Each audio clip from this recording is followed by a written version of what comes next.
Muito boa noite a todas as pessoas que estão aqui conosco, participando. Agradecer muito essa participação, dizer que temos hoje não só a honra, mas também uma satisfação muito grande de contar com a presença da professora Patrícia Birman, que vai nos brindar com essa que será a nossa aula inaugural do programa de pós-graduação em antropologia da Universidade Federal da Paraíba. Professora Patrícia, desde já, um enorme agradecimento. Dizer que a professora Patrícia se disponibilizou para falar conosco hoje sobre um tema que é muito caro para ela, e sobretudo nos últimos tempos, com uma contextualização, inclusive, mais acentuada nos últimos momentos, né? Ela vai nos brindar, mas fundamentalmente nos enriquecer com uma reflexão neste sentido, e ela dispensaria grandes apresentações, atualmente é presidenta da Associação Brasileira de Antropologia, a nossa ABA, mas é importante também a gente conhecer um pouquinho, pontuar, embora rapidamente, a trajetória, né, dessa nossa pesquisadora no país. A professora Patrícia tem uma formação em mestrado e doutorado em antropologia social pela Universidade Federal do Rio de Janeiro, e depois ela fez um pós-doutoramento na Escola de Altos Estudos em Ciências Sociais de Paris, né? É claro que a gente poderia pronunciar isso no francês, mas ia ficar muito, né, muito assim, chique demais para a gente, digamos. Agora, brincadeiras à parte, a professora Patrícia é titular da Universidade Estadual do Rio de Janeiro, e aí eu vou ler aqui um pouquinho do modo como ela própria se apresenta no seu currículo Lattes, né, porque aí é muito mais interessante a gente perceber como que nós mesmos nos apresentamos publicamente. Ela, como antropóloga, se especializou no domínio de estudos sobre religião, realizando pesquisas sobre cultos afro-brasileiros e pentecostalismo no Brasil e religiões no espaço público. Atualmente, esse interesse da professora Patrícia se direciona para entrelaçamentos entre práticas religiosas e seculares orientadas para a gestão da pobreza. Também desenvolve trabalhos de pesquisa sobre a produção de territorialidades periféricas em espaço urbano. Então, sem muito mais delongas, passar a palavra à professora Patrícia e observar apenas que, ao final da aula, ela aceitou muito cordialmente que a gente faça assim, uma sessão de resposta a perguntas que eventualmente a gente tem aqui no chat de parte das pessoas que estão nos assistindo. Muito obrigada, uma boa noite de novo, Patrícia, e a palavra está toda com você. Muito obrigada. Eu me sinto realmente muito honrada de estar aqui. É uma enorme satisfação conhecer esse programa. Eu espero que a gente possa, de fato, dialogar, né? Eu vou falar sobre o meu último texto, né? E vou tentar localizá-lo um pouco, né? Em primeiro lugar, eu queria dizer que assim, eu tenho trabalhado muito em equipe, né? Esse texto já é o terceiro, ou mesmo quarto texto que é produzido por um trabalho conjunto entre eu e mais duas ex-estudantes, né? Atualmente são ex. Foram já, né? Fizeram doutorado comigo e hoje são profissionais de antropologia, mas a gente mantém, né, um trabalho conjunto que vem se desenvolvendo ao longo dos anos. Esse trabalho conjunto diz respeito a esse meu interesse mais recente, que está relacionado ao estudo do urbano, né, particularmente as periferias, as situações que são vividas né, no Rio de Janeiro. Eu não sei se é possível, né, certa medida, em alguma medida é possível, fazer relações com outros lugares, mas eu gostaria de guardar a especificidade de onde nós estamos falando, né. Trata-se de um projeto de pesquisa que foi sendo desenvolvido em torno de ocupações na cidade do Rio, né. Não é um trabalho sobre favelas, mas nós começamos a trabalhar sobre ocupações autogestionárias, ou seja, projetos de ocupação que queriam ter autonomia, né, que queriam romper, né, com uma tradição de dominação no interior das favelas, queriam romper com modos de vida dominados por tráfico, dominados por relações, né, difíceis de conduzir. Então, essa ocupação ela se formou, assim, com um horizonte, né, eh positivo, um horizonte extremamente favorável, né, construído por essas pessoas.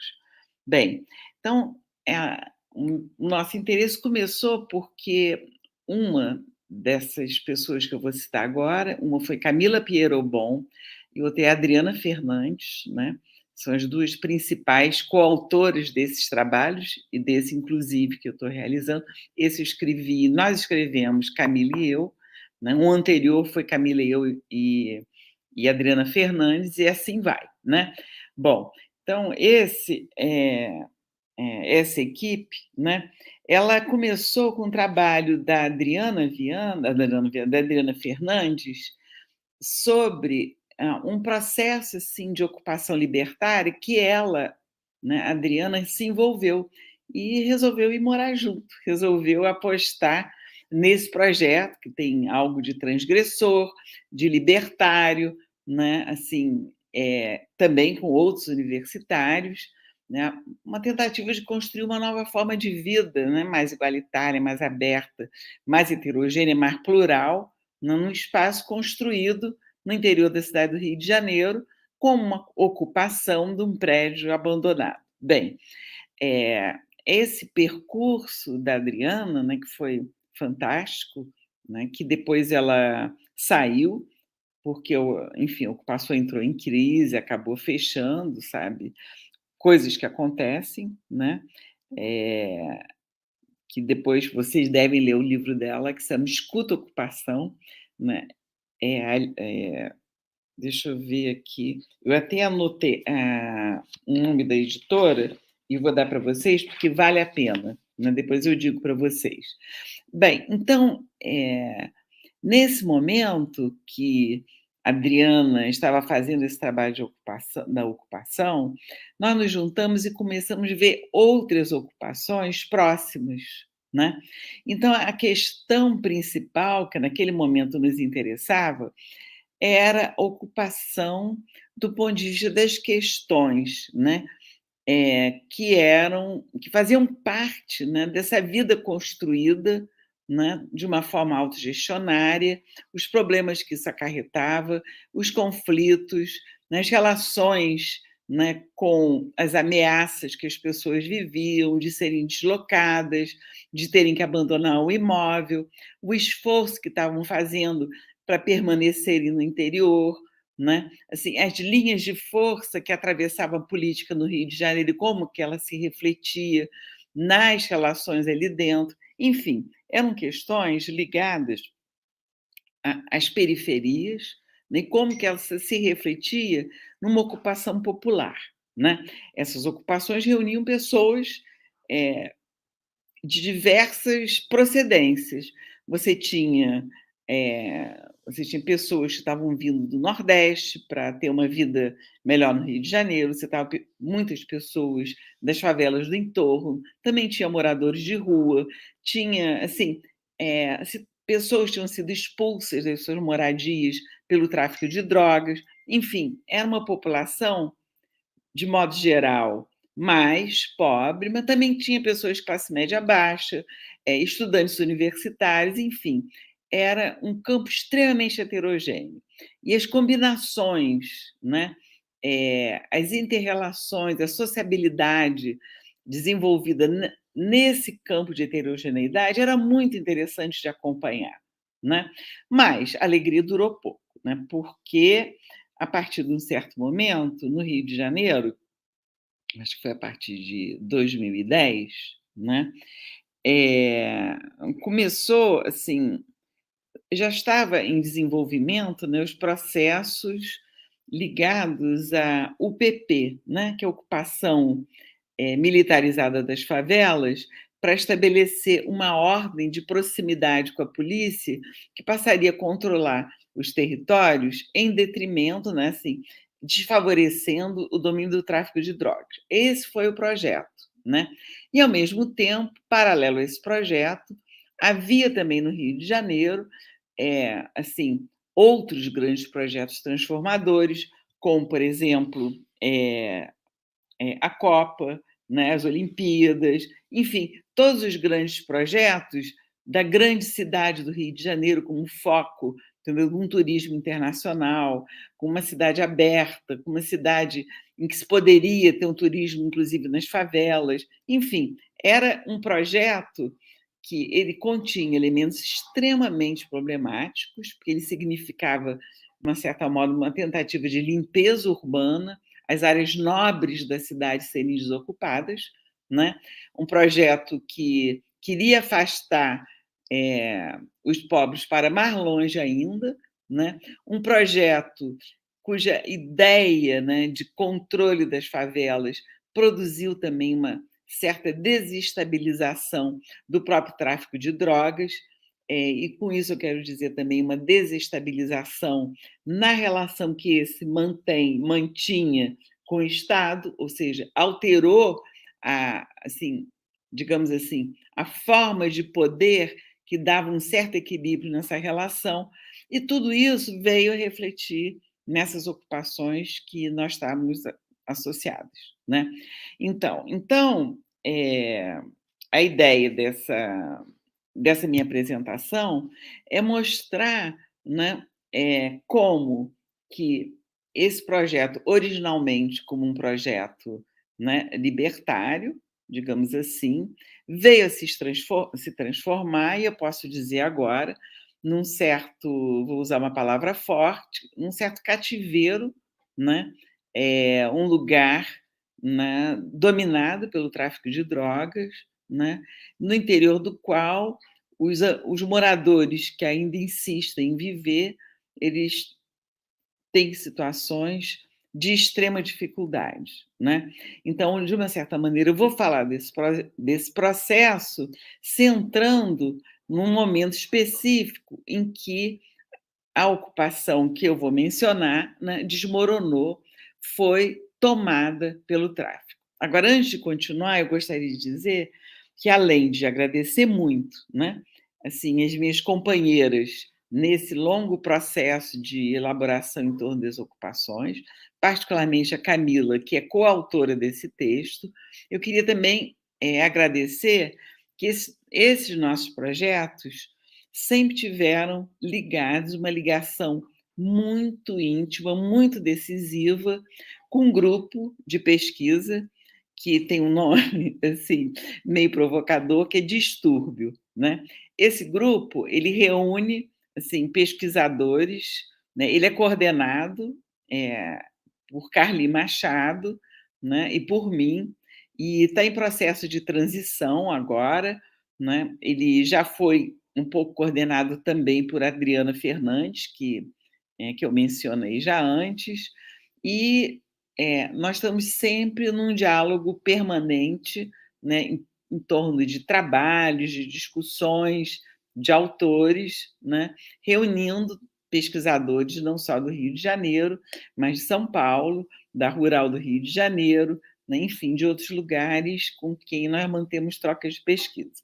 Bom, então agora eu vou iniciar exatamente, eh, esse momento particularmente que eu gostaria de frisar, né. Bom, eh, assim, para formar, assim, uma ideia, seria interessante, né, eu mencionar, algo que eu acho fundamental, na construção da problemática do tráfico no Rio de Janeiro, né. Eh, Primeiro, o tráfico no Rio de Janeiro, ele significa há 40 anos que se criou uma certa clivagem entre uma cidade considerada, eh, composta por pessoas de bem, né, de classe média, né, cidade bem aceita, em oposição às favelas e periferias, onde residem os bandidos e aqueles, né, que seriam identificados como os inimigos dessa outra cidade, né. Então, nessa oposição entre cidade e favela, ou entre criminosos e pessoas de bem, ou entre polícia e bandidos, ou entre exército e polícia versus favelados, morro, etc., é que há 40 anos está tendo uma vigência do Rio de Janeiro, não começou exatamente há 40 anos, mas há 40 anos em que a experiência das pessoas que moram em favela no Rio de Janeiro tem sido feita de uma forma com extrema violência. Por quê? Porque se trata de uma definição que começou mais ou menos nessa época, né, de que a cidade combate essa dita violência proveniente das favelas através de um ataque armado. Em outras palavras, né, assim, as periferias do Rio de Janeiro e as favelas particularmente, elas vivem num estado de guerra permanente, né. É uma guerra contínua. Assim, a possibilidade de serem invadidas por facções do tráfico, pela polícia e facções, pela milícia, facções e polícia, né. Isso é o cotidiano dos moradores das periferias do Rio de Janeiro. Bom, então, o ataque armado, assim, é algo que você não pode dizer nem que é banal, ele é completamente naturalizado, né.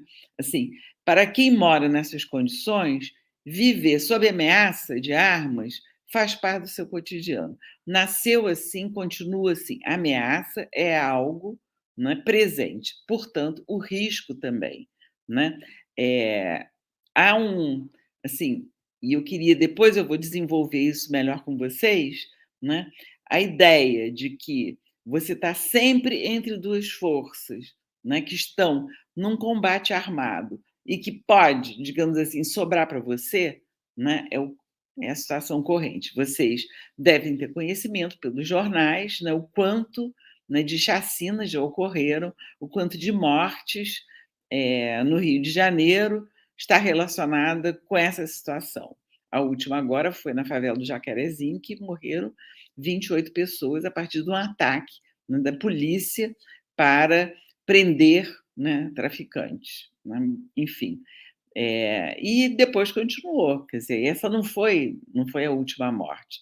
Então, é só para desenhar um pouco, né, que aí uma primeira pergunta desse texto é o seguinte, né, eh, o que significa viver a vida, né, em um território que está sempre em guerra, né? Quer dizer, não é que ele entrou em guerra, assim, o cotidiano, né, é atravessado por uma ameaça armada e por um poder que ameaça ou poderes que ameaçam cotidianamente a vida dos moradores, né.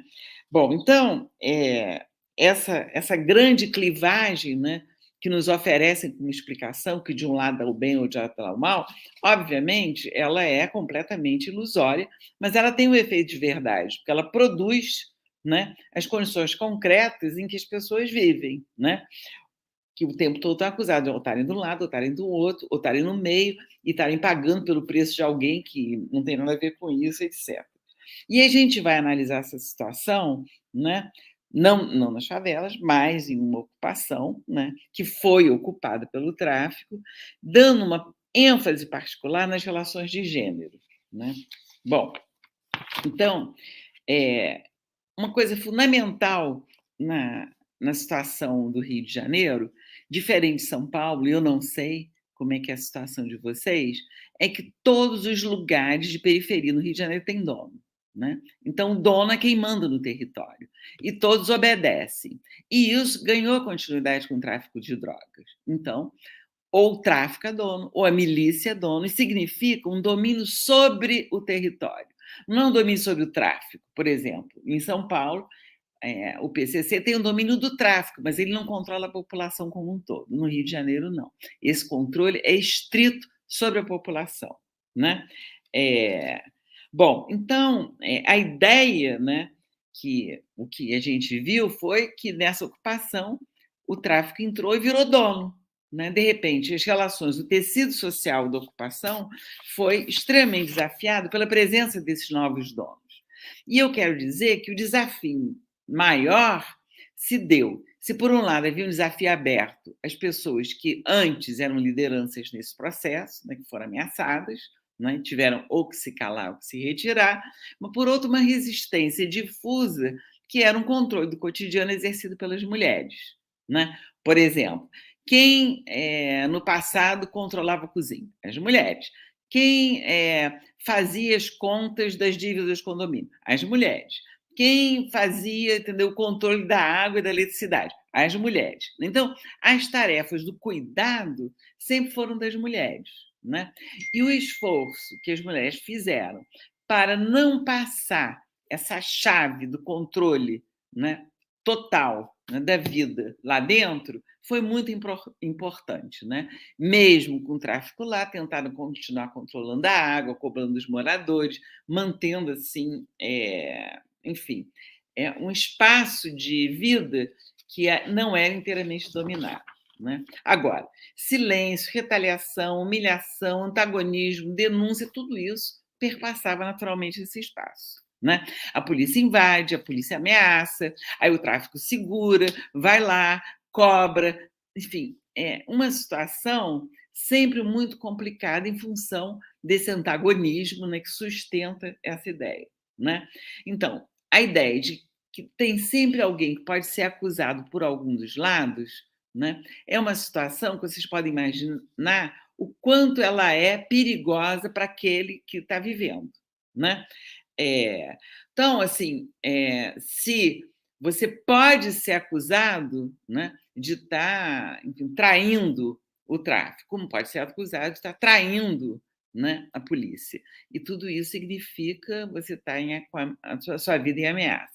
Então, a situação das mulheres é um pouco particular, porque elas, de alguma maneira, o lugar delas é construído através de uma tentativa de uma certa neutralidade na condição de mães que elas são. E eu acho que é um pouco isso que a gente vai desenvolver aqui. Bem, então eu vou dar um exemplo de 3 mulheres, e não quero me estender muito, né? Enfim, a Sueli é uma mulher que a gente menciona, que é uma militante negra e que conseguiu, entendeu, sobreviver. Ela também teve controle da água, ela tinha muitas relações e ela tentou várias vezes, né, se livrar do tráfico lá. Então, eu vou contar um pequeno caso dela. A Sueli, ela, por exemplo, ela redigiu uma carta, né, que era uma denúncia, como se ela fosse uma comerciante local, que era como se ela estivesse denunciando para a polícia a presença do tráfico, estava assim, atrapalhando a vida local. Né? Então, ela fez todo um artifício para conseguir construir aquilo, para ver se não era descoberto que eram os próprios moradores que estavam pedindo, né, para não ter assim uma retaliação. Bem, não funcionou nada. Outra coisa foi mandar um recado através de uma mãe que era mãe de uma vítima de violência, que conhecia a gerente de um tráfico, que estava tentando manter os meninos lá dentro, e aí, com esse contato, a gerente se penalizou e, naquele momento, ela conseguiu tirar o tráfico. Então, você vê as manobras, né, que foram sendo feitas. Então, a Sueli é uma pessoa muito forte, né, tem uma rede enorme de militância, né, assim, e sempre participou da vida local, tentando, né, segurar esses vários percursos. Assim, há uma outra mulher que é muito interessante, é a Cristina, né, que cuida da sua mãe, né, e é uma moradora antiga que teve os filhos, né, como aliás a Sueli também, ligados ao tráfico. Então, as tentativas de Cristina de segurar e de enfrentar o tráfico, né, ou enfrentar a polícia, em várias situações. Já teve um filho que, por uma vez, ele foi acusado, né, pela polícia. Ela foi acusada de estar escondendo ele, né, na casa dela, e ela estava escondendo. Aí aqueles PMs com bota, com não sei o que, chegando para invadir a casa dela, e ela sabia que o filho está dormindo no quarto. E o que ela faz? Ela estava enrolada numa toalha, aí ela fez uma cena, deixou a toalha cair, ela ficou nua na frente da PM, que levou um susto enorme, que era uma senhora, 60 anos. Aí eles ficaram assim, tão assim, que foram embora e não conseguiram pegar o filho. Depois o filho, né, ela conseguiu também livrar o filho, porque ele também foi acusado, em outra vez, de estar roubando o tráfego para dar para a polícia. Aí foram os próprios companheiros de tráfico que acusaram ele. Aí ela teve que também tomar várias medidas para conseguir, né, não ter que ela pagar a dívida que supostamente o filho teria feito e não ter sua casa tomada. Então, vocês veem a situação que essas pessoas, né, vão vivendo. Por fim, eu vou dar um exemplo de outra moça, que também, a Mariana, que também teve, como solteira, era muito acusada de não ser tão respeitável como as outras, que eram mães, né? E já tinha tido vários conflitos e ameaças de expulsão ali dentro. Bem, então, assim, a gente pode ver que havia não só níveis, né, de respeitabilidade que eram dados às mulheres por diferentes motivos, mas todas, né, tinham uma fonte da sua própria respeitabilidade, o fato de gerirem a vida em comum, né, de diferentes momentos estarem gerindo essa vida em comum, né? E o fato também, da maioria, das duas delas, dessas três que eu estou citando, serem mães, né? É, então, assim, a relação dessas mulheres, né, na vida cotidiana era, era uma situação ímpar, né? Embora não participassem da guerra, estavam completamente no interior dela, ameaçadas de perder a moradia, ameaçadas, enfim, por algum desses lados. Né? E a ideia de mulher honesta era fundamental para conseguirem se manter ainda cobrando a água, se manterem numa posição de certa neutralidade, etc. Né? Bom, aí agora eu vou assim, porque eu não quero me estender muito, eu vou reduzir isso aqui e vou contar como, assim, uma situação que eu acho que é uma situação muito crítica, né? Que está mais para o final do texto, é isso que depois eu espero que a gente possa discutir, que vocês possam ler, eu não enviei ainda, né? Em que um morador, uma situação extremamente difícil, porque um morador do prédio foi acusado por uma mãe, né, de ter se masturbado em frente à sua filha e ter provocado uma situação de assédio, né, a essa menina. Né? Então, ele estaria sendo acusado de ser pedófilo, de ter se masturbado diante da menina, né? E, e ele era um homem sozinho, né? Pobre, muitas marcas no corpo, né? E essa acusação, né, que alguns moradores souberam depois do que aconteceu, levou o tráfico de drogas a pegar esse homem numa hora que ele estava voltando do trabalho e matar ele a pancadas, né?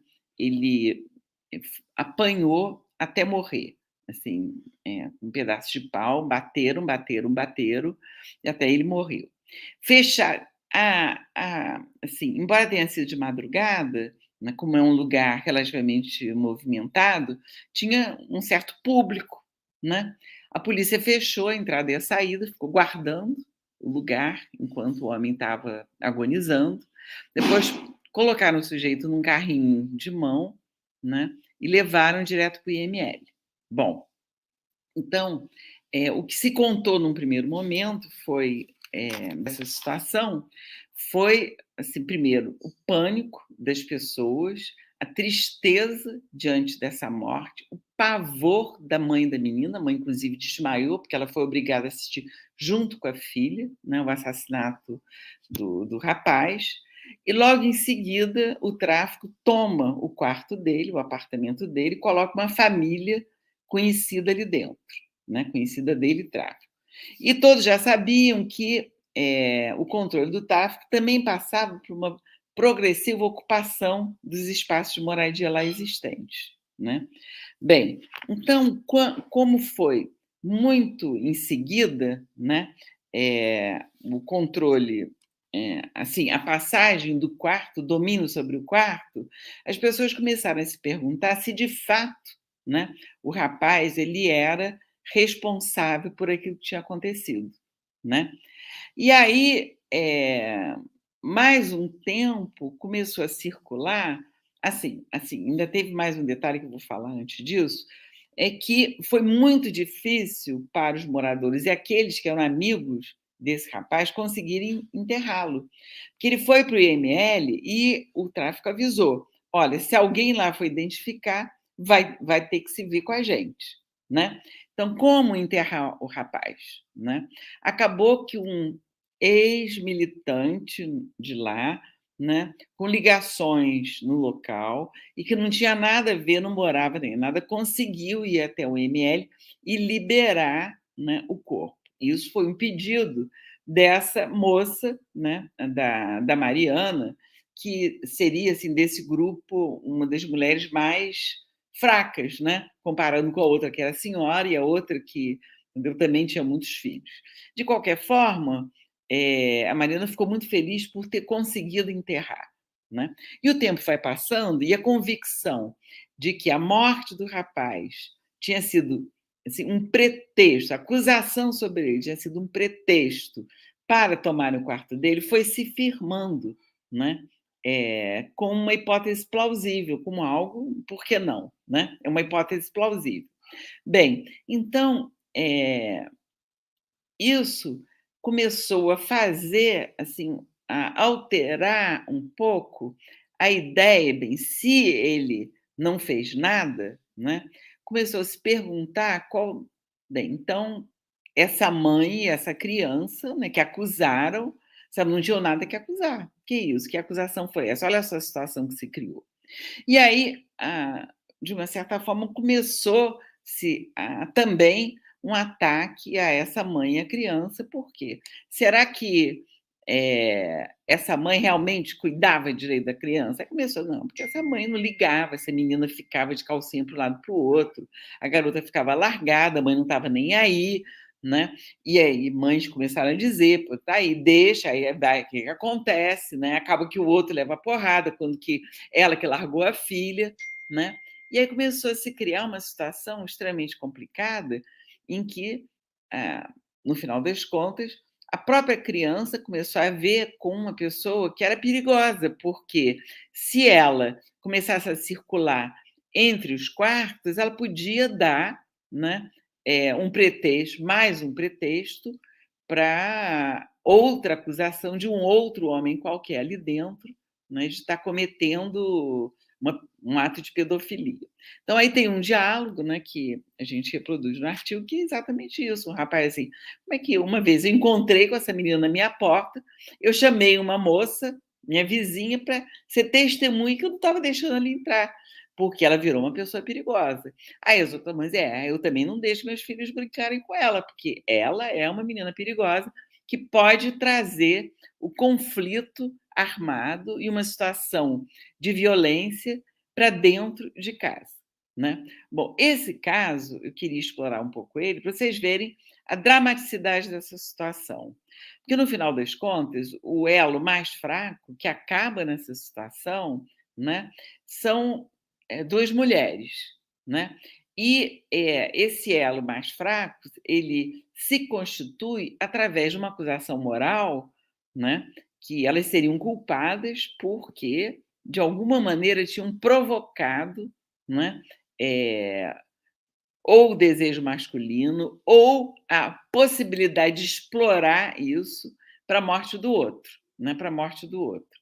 Então, assim, isso é é extremamente revelador, né, de que e eu acho que é possível a gente fazer um elo dessa situação, primeiro, dessa violência armada, né, gigantesca, que coloca uns e outros sempre numa situação de conflito e de ameaça, e com esse elo, né, mais fraco, que é o das mulheres, que, por um lado, são aquelas que garantem a vida, mas, por outro, podem ser desqualificadas a partir de uma acusação moral que diga respeito, né, à sua incapacidade de ser protetora, né, de poder defender a moral, finalmente, a própria honra masculina, né, e a moral das mulheres, né, que devem estar, de alguma maneira, obedecendo a essas regras, né.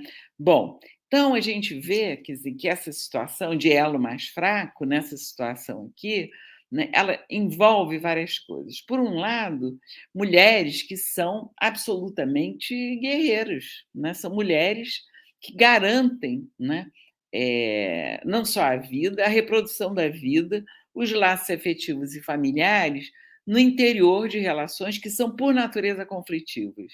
Elas não controlam, né, a vida juvenil, né, dos seus filhos, que estão constantemente sendo ameaçados, ou entrando, ou saindo, né, ou de alguma maneira atraídos em relação com o tráfico de drogas, né? Isso traz para elas uma situação de vulnerabilidade. Mas, por outro lado, são elas também que conseguem protegê-los em várias situações, não só firmando, né, que agora você vai sair, meu filho, não é possível continuar essa vida, como a Sueli, que eu relatei aqui, com uma mulher forte, né, conseguiu, né, hoje os seus filhos são universitários, ela conseguiu muita coisa, ou com outra que conseguiu, né, salvar a vida do seu próprio filho, continuar sendo considerada uma pessoa respeitável e continuar com o controle da água no prédio durante muito tempo, né? Ou ainda aquela que consegue, né, enterrar o seu amigo, apesar de tudo e de todos, né, que estavam contra, né, aquela situação. Então, essas mulheres, ao mesmo tempo, não, são mulheres que podem ser extremamente enfraquecidas e perderem a sua capacidade de negociação e a sua capacidade de defesa, né, no momento em que elas passam a ser uma ameaça, né, calcada em gênero, né, calcada na sua condição de mulheres, ou provocadoras, ou que não respeitam as normas familiares. E aí, né, como um elo que une esses vários mundos e que, de alguma maneira, garante um equilíbrio no seu interior, né, elas podem perder, como nesse caso, a vida ali dentro continuou, né, desde que 2 mulheres, né, ganharam um estatuto extremamente estigmatizado, né. Certamente não é o único caso, certamente não, essa história não acabou, porque, como eu gostaria de dizer, essas histórias, essas memórias de violência, elas perduram no tempo, elas constituem, de alguma maneira, histórias, né, de sociabilidades pregressas, de ameaças vividas, de situações de conflito, que fazem com que as relações do presente sempre se passem, né, entre momentos passados, momentos presentes e possibilidades de arranjos num futuro, que vai ser sempre precário, sempre instável, mas que, de alguma maneira, elas continuam, né, usar uma palavra bem tradicional, se apresentando como um certo esteio, né? Ao mesmo tempo, são vítimas, profundamente vitimadas nessas situações, são mulheres guerreiras, né? E são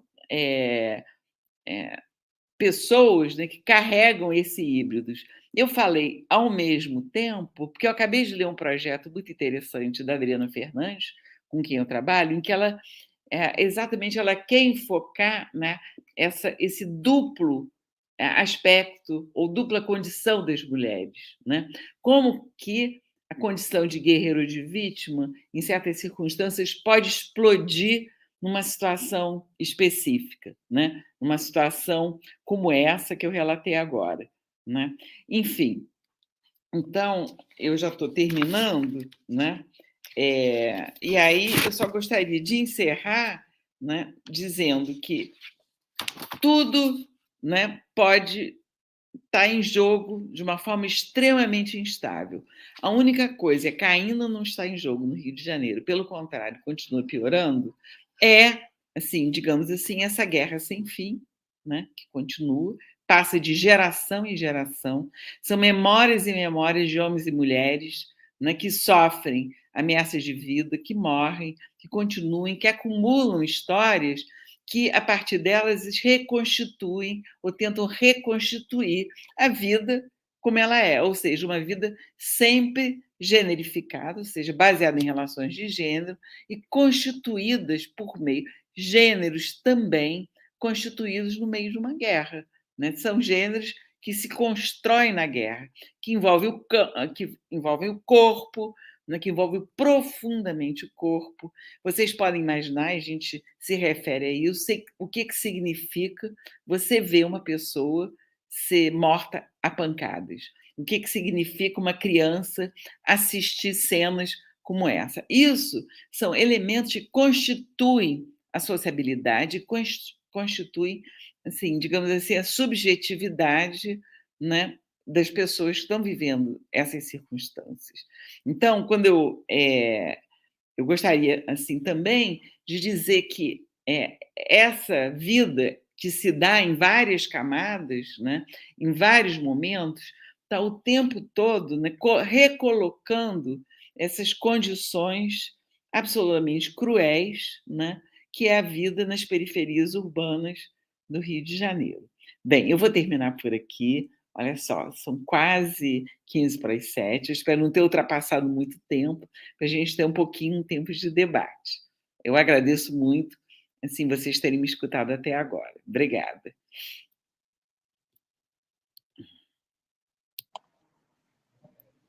Patrícia, na verdade, eu fiquei não só impactada, mas muito impressionada com essa etnografia tão aprofundada, não é? Que rara vez a gente tem a possibilidade de tomar conhecimento, de ver, e me fez pensar muito no quanto, por exemplo, um trabalho como o do James Scott, né, em que ele refletia sobre as armas dos fracos, o quanto, nessa situação tão complexa, de uma instabilidade, assim, não cotidiana, mas total, digamos assim, em quase todos os momentos da vida das pessoas, a gente não está perante algo, assim, os mais fracos perante um grande poder que seria, né, uma classe dominante. Aqui, a gente está lidando com grupos que têm uma situação econômica muito próxima, né, muito, digamos assim, muito parelha.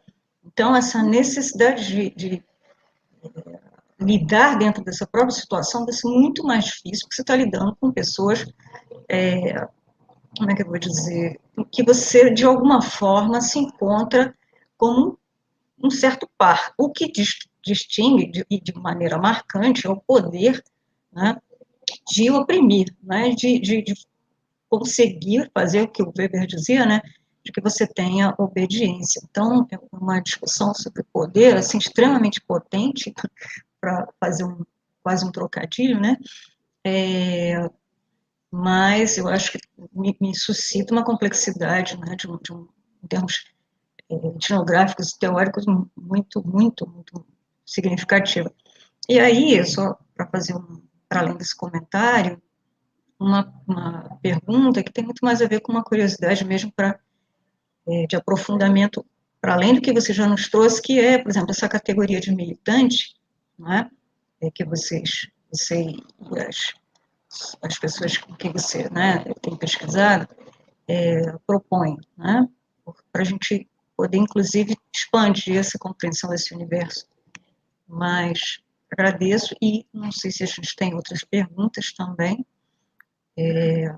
Abrir um parêntese muito rápido, agradecer enormemente aqui o suporte e a atenção do colega Estevão Martins Paletó, do nosso PPGA, que está aqui gerenciando e auxiliando a gente com as questões técnicas dessa transmissão. Né? Muito obrigada, Estevão. E estão aí já aparecendo, Patrícia, na tela para a gente, alguns comentários. Uhum.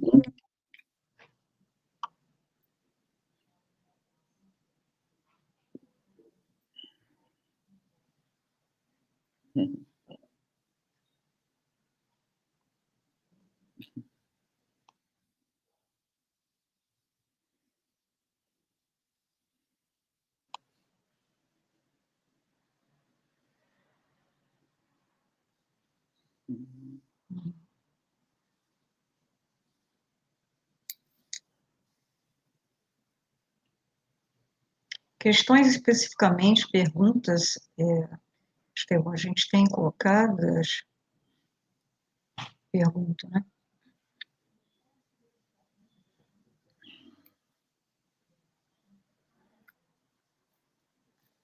Eu posso fazer um comentário, Alexandre, assim, a partir desses comentários, né? Primeiro, eu agradeço, né, os comentários elogiosos que foram feitos.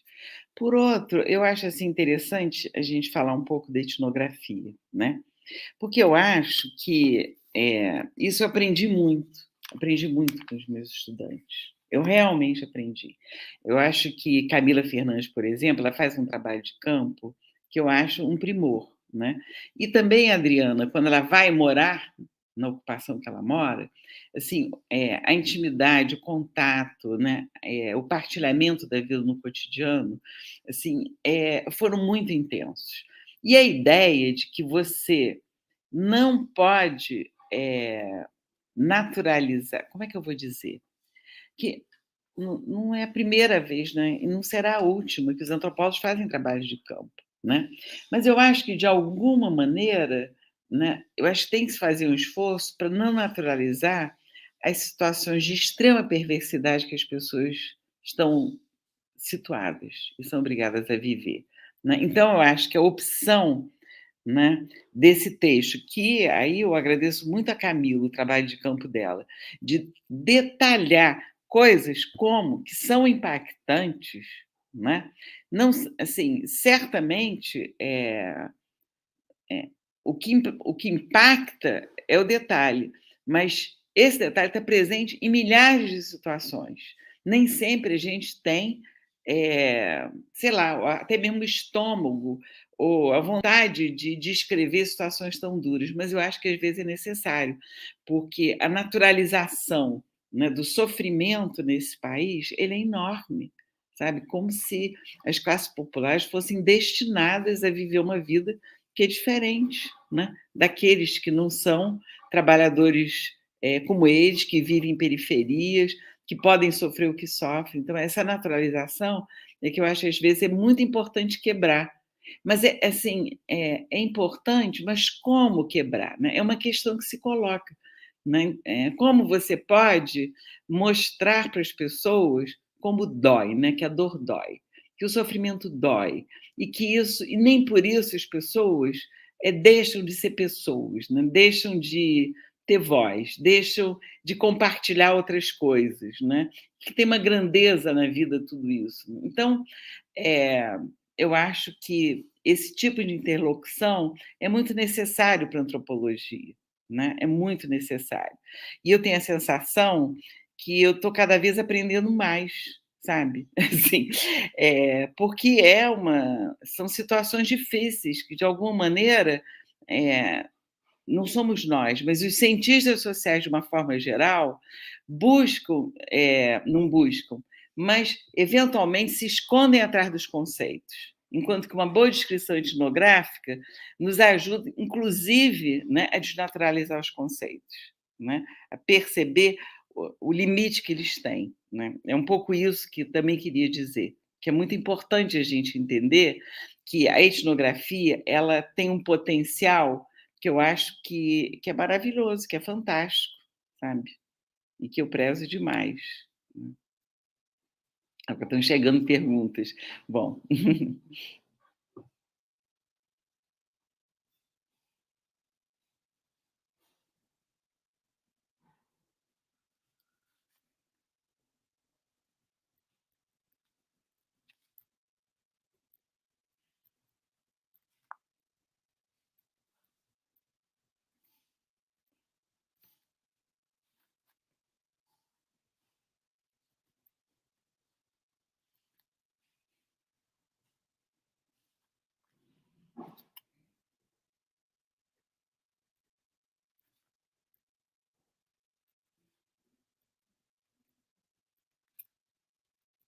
eu estou anotando, gente, tá?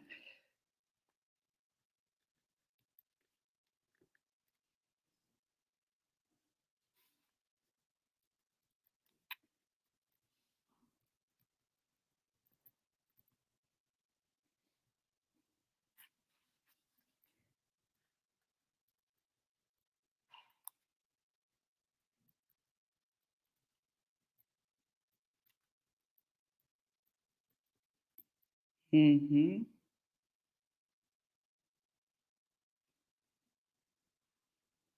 tá. Talvez eu pudesse responder agora. O que que você acha, Alexandre? Já tem 5 perguntas aqui. Eu acho que sim, né? E aí, em seguida, se a gente Uhum. tiver outras perguntas, a gente. Tá. Que parece, né? Primeiro eu vou começar pela da própria Alexandre, que perguntou sobre essa categoria militante. Eu acho que, de fato, ela está naturalizada. Eu estou falando, assim, das pessoas que militam, né, ou seja, que militantes que militam, e que são, reconhecidamente de esquerdas, que têm participação política, muitas vezes organizada, que pertencem a grupos, mesmo que não pertençam a grupos políticos, né, mas que, fazem, né, da assim, da ideia, né, de organização de um coletivo, de um processo de transformação, algo importante para as suas vidas. Então esse seria o sentido da militância que eu estou usando aqui, né. Eh, a pergunta como crianças como agentes de mudança. É, eu acho que, nessas situações que eu relatei, é assim, eu não assim, essa criança, né, como agente de mudança, no caso, é difícil de abordar, né, porque, na verdade, ela foi a criança que eu cito, ela foi, eh, a aqui ela aparece como um objeto de acusação, né, de um lado e de outro. Quer dizer, ela aparece como aquela que pode assustar fantasmagoricamente a partir de todos os medos que as pessoas têm, né. Então se fixou de alguma maneira na criança esse lugar, né. Eh, agora eu acho que, por exemplo, que os adolescentes, com as brigas dentro de casa, com o universo, eh assim, juvenil, com tráfico, com baile funk, eles são elementos de transformação, né. Isso é que eu posso observar, como eu acho que vocês já observaram também, né, em que, eles, eh, eles trazem, né, para os mais velhos, muitas categorias de pensamento, muitas formas, muitos novos comportamentos que eles criam entre os seus iguais, né, e que reverberam na vida social. Então, de diferentes maneiras, depende do grupo, né. Eh, quem quiser assim, trabalhar mais com aí eu falo mais em juventude, né, Reginald Novaes tem um trabalho extraordinário sobre juventude, em que a gente pode ver como o papel da juventude em termos de presença na esfera pública, que é muito interessante, né. Mas nesse sentido eles são agentes de transformação, sem dúvida nenhuma. E eu acho que essas relações intergeracionais são muito importantes para a gente entender a vida social, né. Não é à toa que o projeto, por exemplo, da Damares é não deixar as crianças formarem coletividade nas escolas. Criança estuda em casa, né. Criança estudar em casa significa que elas não têm, o que retira delas um elemento fundamental, que é uma sociabilidade num coletivo, que é muito importante, que é a escola, né. Bem, como etnografar em lugar de extrema violência? Isso, eu acho o seguinte, eu acho que é óbvio que tem situações, né, em que é muito difícil. Durante um certo tempo, ficou muito difícil a ida a essa ocupação, né, porque, inclusive, os nossos amigos de lá desaconselhavam: "Não vem, porque tá uma barra muito grande e tal, não vem". O que não significa que não se pudesse manter contato com as pessoas, é diferente. Agora, como estabelecer essas relações? Eu acho que em qualquer lugar, né, se você olhar de fora, ele aparece para você como, assim, um campo homogêneo, né, assim, é uma bolha, e não são bolhas, né. As pessoas não só são diferenciadas, como são abordáveis, como você pode estabelecer relações fortes, como você pode criar elos, como você pode criar redes. Assim, você nunca vai se deparar com um lugar como uma parede, entendeu? É claro que isso significa uma construção de acesso, significa construção de contato, de relações de proximidade, que se desenrolam num tempo mais ou menos longo, né. Eu acho que a antropologia, ela tem muitas referências, né, sobre isso, que são importantes. Agora, o que eu acho também é que a gente está sendo bombardeado por imagens, né, de guerra, não assim, não necessariamente na favela, mas também nas favelas, como lugares, como se fosse um perigo sem regras, né. Esse perigo tem que ser dominado pelas pessoas, elas têm que saber. E elas não é que não tenha situações de, assim, de difícil controle, como, por exemplo, uma invasão, como foi a invasão, né, do Jacarezinho, que não era esperado nem na hora, né, em que aí era para matar as pessoas mesmo. Mas então, a hora de sair, como se proteger, como entrar, com quem falar, com quem não falar, como circular, né? Assim, tudo isso é um saber que é absolutamente fundamental para você morar, habitar de um modo geral. E mais difícil ainda, mas nem por isso inexistente, prover-se em situações de uma guerra contínua, né. Esse saber pertence e ele é transmitido pelas gerações, ele faz parte, digamos assim, de um senso comum, né, de um compartilhamento, por exemplo, que o João Pacheco chamou atenção nos estudos dele sobre os Terena, né, as ameaças que eles viviam. Havia um saber compartilhado ali, que era garantia também, né, que era, assim, que garantia uma continuidade cultural, inclusive sobre essas questões, né. Bom, então a gente se aproximou, como eu falei, foi a Adriana, né, que começou a viver, formou junto com outros grupos de pessoas, foi parte do movimento. A partir daí você tinha relações, né. Depois eu fui introduzida, Camilo foi introduzido, Jerome, outro amigo nosso, foi introduzido, fez pesquisa também, e assim vai, né. Eu acho que o que a antropologia nunca vai existir é onde não existir relações possíveis, né. Mas também, se não existem relações, qual o lugar da antropologia? Nenhum, né. Então aí também não interessa. Bom, a filiação religiosa das pessoas. Olha, completamente heterogêneo, né. Eu conheci pessoas evangélicas, conheci pessoas católicas, conheci pessoas, né, de cultos de matriz africana, conheci pessoas que foram de um lado, passaram para o outro, enfim, não teria por que ser homogêneo, né, não teria porquê.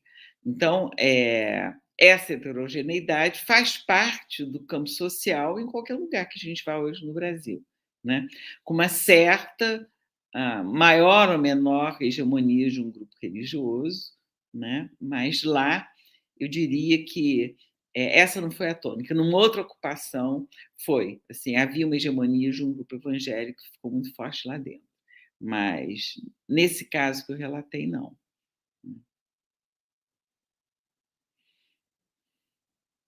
Patrícia, Estevão disse que temos mais perguntas aí. Tá certo. Tá.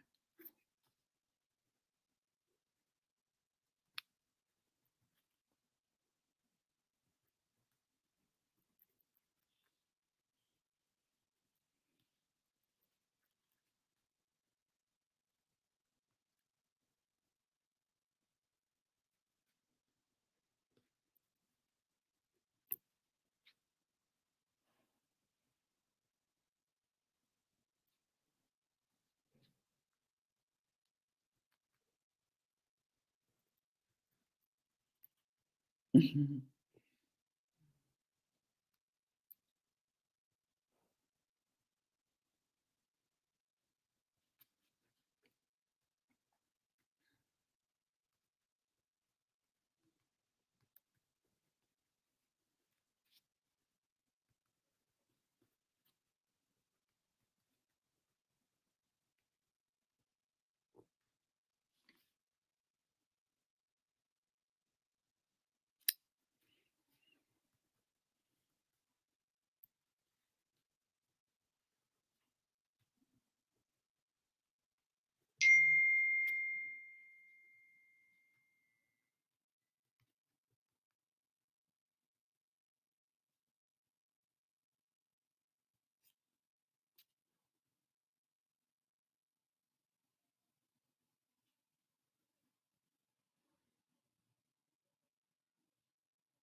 Tá Patrícia, ótimo. só fazer uma observação, a gente tem perguntas aqui dos nossos alunos, nossos alunos, né? E também dos colegas docentes do PGA, e a gente percebe como essa tua aula está nos cativando e É, capturando a atenção. bom, eu vou responder a essas, vocês controlem, viu? Porque por mim posso continuar à vontade aí com vocês. Bom, a questão da dor, da desnaturalização, como é que ela emana da etnografia? Eu acho que aí existe eu acho que a questão do sofrimento e da dor é um tema etnográfico que não começou com essa etnografia, obviamente, nem começou com o nosso trabalho, né. É há alguns anos, que a antropologia vem se debruçando sobre o sofrimento, né. Então nós temos textos muito relevantes sobre isso, uma autora brasileira que trabalha com isso há muito tempo, é a Cíntia Sartre, tem artigos muito interessantes. Tem a antropologia, né, das emoções, que vocês têm um colega aí, o Mauro Cury, né, que trabalhou muito tempo com a antropologia das emoções, né. Então, a temática, né, do sofrimento, de prestar atenção, né, na subjetividade, ela tem uma presença na antropologia que veio crescendo ao longo, né, deste do atual século. Ela começou, digamos assim, com a questão da subjetividade, começada pelo próprio Foucault, mas eu não vou fazer a genealogia dessa noção. Eu só estou querendo dizer que os antropólogos mais novos, eu não fui formada assim, eu estou aprendendo, né? Mas eu não fui formada assim. Mas antropólogos, os estudantes atualmente, eles têm uma preocupação, né? Que olhar também para os sentimentos e para a expressão dos sentimentos que os antropólogos da minha geração não tinham, né? Foram sendo submetidos a um aprendizado, exatamente porque a noção de subjetividade emergiu na antropologia como um assunto relevante, né? É, assim, eu acho que é, enfim, uma antropologia que leve em conta a subjetividade, eu acho que ela constrói um canal de comunicação, né, mais potente com outros, sabe? Porque você, ao mesmo tempo em que você localiza historicamente, em que você contextualiza a situação, em que você mostra quem são as pessoas, você mostra como que ela, de uma forma corporal, mas também simbólica, uma forma que a envolve físico, que envolve pensamentos e sentimentos, como ela reage às coisas. Isso transforma essa pessoa num ser mais comunicável com outras muito diferentes dela.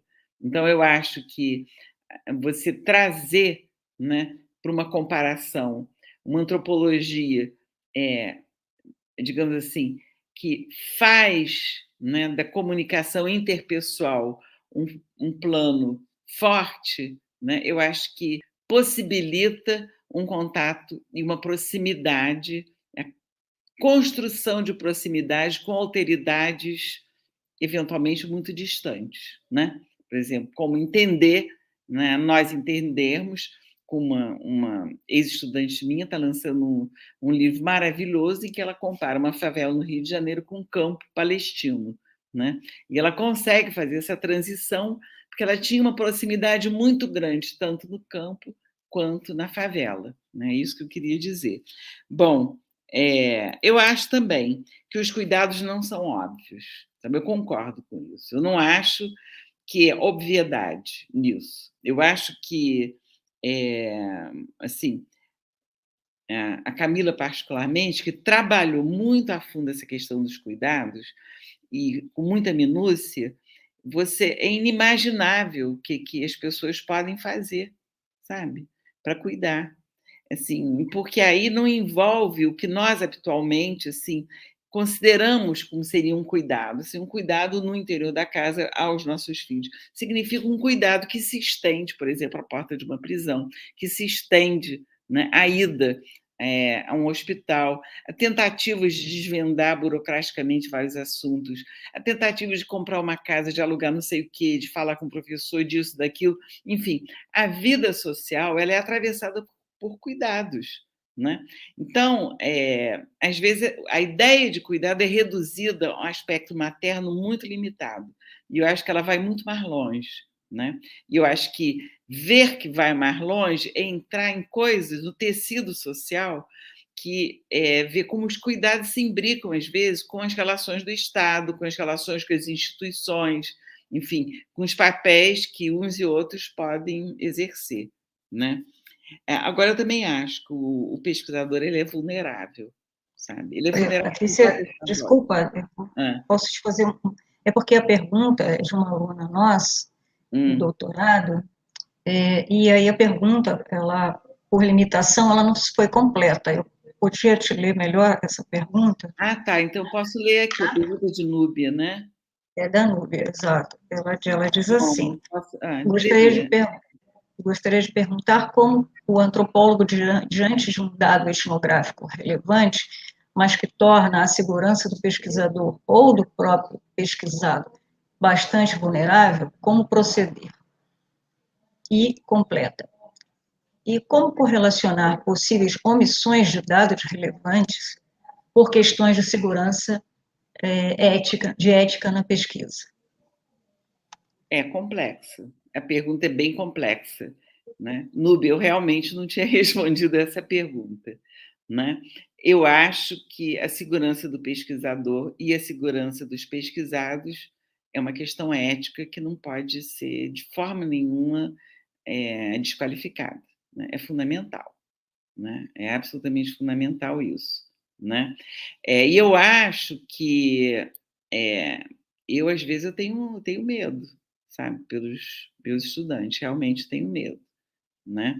E encho eles de cuidado, não vai, volta, por favor, não vá lá nesse momento, espera um pouco, não entre em contato, tá, tá, tá, tá, tá. Agora, quem faz pesquisa e o que eu verifiquei é que eles eram capazes de criar caminhos que eu não tinha imaginado, entendeu? Que garantiam a própria segurança deles. Agora, é claro que isso tem um limite, é claro que pode haver armadilhas, é claro que uma pessoa pode ser desmascarada e ser atacada, tudo isso existe, né? Então, a gente faz o possível para garantir a segurança das pessoas, e aí eu incluo todos, né? A gente não tem sentido. E agora, como isso impacta a pesquisa? Olha, eu acho que toda pesquisa tem seus limites, né? Estou dizendo um pouco óbvio.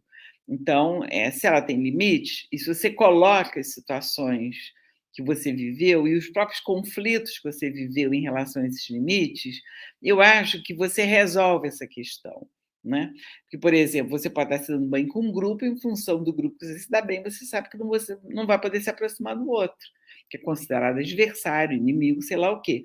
Se você acha que pode se aproximar da polícia e do tráfico ao mesmo tempo, você sabe, né, que isso não vai ser possível.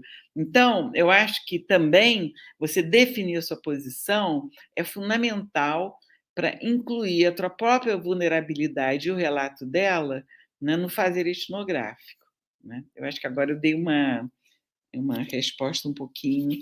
E essa é a última questão, não é? Ah, não, espera aí. Assim, eu acho que tem uma outra coisa também que eu acho relevante, que é o seguinte, né? A antropologia, vou dizer assim, no meu tempo, né, porque eu sou do século passado, né, vocês já estão até aqui, já nasceram nesse século, né? É, ela dava muita importância à fala, sabe? A fala, né? E eu acho que ser uma marca, até hoje, ainda muito presente, mais presente na sociologia do que na antropologia, mas ainda é uma marca da antropologia. Isso significa o quê? Isso significa que as pessoas podem falar pelos olhos, elas falam pelos seus gestos, elas falam, elas possuem trocas que não se reduzem à palavra, né? E se você não há quem não tenha essa experiência, né? Desde a piscadela que o Gertz cita, né? Uma diferença entre uma piscadela, né, porque tem um cisco no olho, uma piscadela significativa, significa que o corpo, né, e as ações e uma forma, né, de se mover no tempo e no espaço, com gestos, é fundamental. Eu acho que, por exemplo, uma pessoa que dá muita importância a isso, no qual a gente bebeu muito para esse trabalho e para outros, é a Viana Das, né? Ela trabalha, né, o silêncio das mulheres, o gesto das mulheres, a delicadeza de certos modos de agir, né?